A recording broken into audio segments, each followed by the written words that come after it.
विधानसभा की मॉनसून सत्र में अविश्वास प्रस्ताव पर चल रही चर्चा में विपक्षी दलों द्वारा सरकार पर जमकर निशाना साधा जा रहा है। चर्चा में हिस्सा लेते हुए कांग्रेस के वरिष्ठ नेता जगत सिंह नेगी ने मुख्यमंत्री जयराम सरकार पर निशाना साधा है और कहा है कि मुख्यमंत्री ने राम राज्य का वादा किया था और 25 साल सत्ता में रहने की बात की थी, लेकिन भाजपा के शासनकाल में राम राज्य नहीं बल्कि कंस और रावण राज से बदतर स्थिति हो गई है।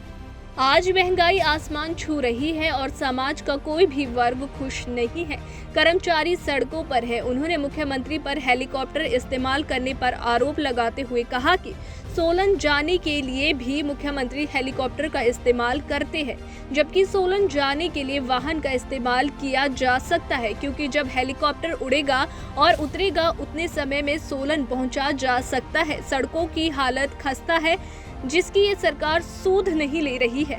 कर्मचारियों और लोगों के पांव में छाले पड़े हैं जो कि इस सरकार को नजर नहीं आ रहे हैं। उन्होंने कहा कि भाजपा सरकार कर्ज पर कर्ज ले रही है। सरकार पर 80,000 करोड़ रुपए का कर्ज ले चुकी है।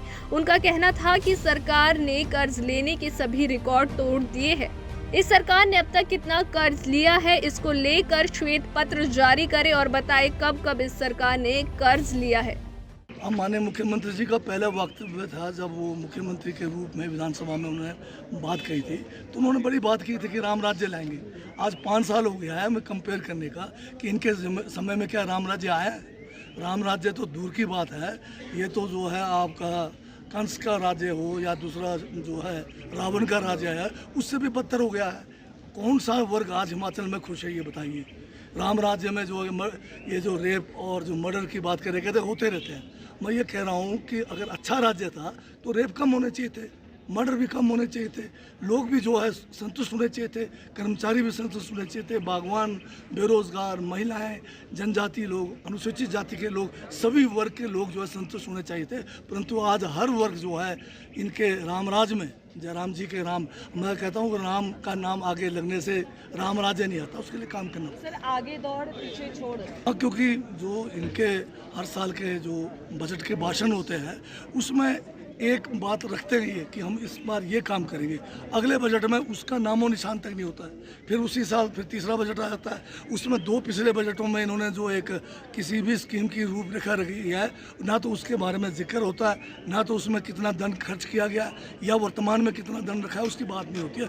इसका मतलब केवल जो है लोगों को लुभाने के लिए नई नई योजनाओं का, पुराने स्कीमों का नाम बदल कर आगे जाते हैं। मैं हेलीकॉप्टर के लिए इसलिए कह रहा था कि ये पहले मुख्यमंत्री है जो 5 सालों में हेलीकॉप्टर से नीचे उतरे नहीं। चाहे जनजातीय क्षेत्र हो, चाहे सोलन जाना हो शिमला से, वो हेलीकॉप्टर के बगैर जाते नहीं है। तो हमारा विरोध सिर्फ इतना था कि ये जो है पीडब्ल्यूडी विभाग इनके पास है, सड़क रास्ते ये ना तो किसी इलाके में जाते हैं, सारे के सारा जो है यात्रा जो है ये हेलीकॉप्टर से करते हैं। सड़कों की हालात ख़राब है, पीडब्ल्यूडी के बिल्डिंगों के हालात ख़राब है, और ये जो उद्घाटन करते हैं ऑनलाइन करते हैं। अब जिन बिल्डिंगों का उद्घाटन ऑनलाइन कर रहे हैं, इनको ये भी नहीं पता होता कि वो बिल्डिंगें पूरे तरह से मतलब बने कि नहीं बना है, उसमें जो है क्या कमी है, या उसमें पानी है, बिजली है, कुछ नहीं है। अभी ऐसे उद्घाटन किए इन्होंने, अब 3-3 साल हो गए, अभी तक भी इनकम्प्लीट है। तो ये ऑनलाइन उद्घाटन जो माननीय मुख्यमंत्री जी करते हैं, वो जो है एक किस्म से हमें लग रहा है कि उसमें जो है लोगों को जो है सही बातें नहीं बताई जाती है। सर कुशन देने की बात की है आपने। हाँ, कुशन इसलिए कहा, इन्होंने एक शहर कहा था कि भाई मेरे जो है पाँव के छल्ले लगेंगे, मैं इतना काम करूँगा, तो उसी के संदर्भ में मैंने कहा ये तो हेलीकॉप्टर से नीचे उतर नहीं रहे हैं। अब इनको जो है हेलीकॉप्टर शोर हो गया होगा, क्योंकि लगातार हेलीकॉप्टर में रहने से या बेड पे रहने से बेड शोर होता है, हेलीकॉप्टर में रहने से हेलीकॉप्टर शोर हो जाएगा।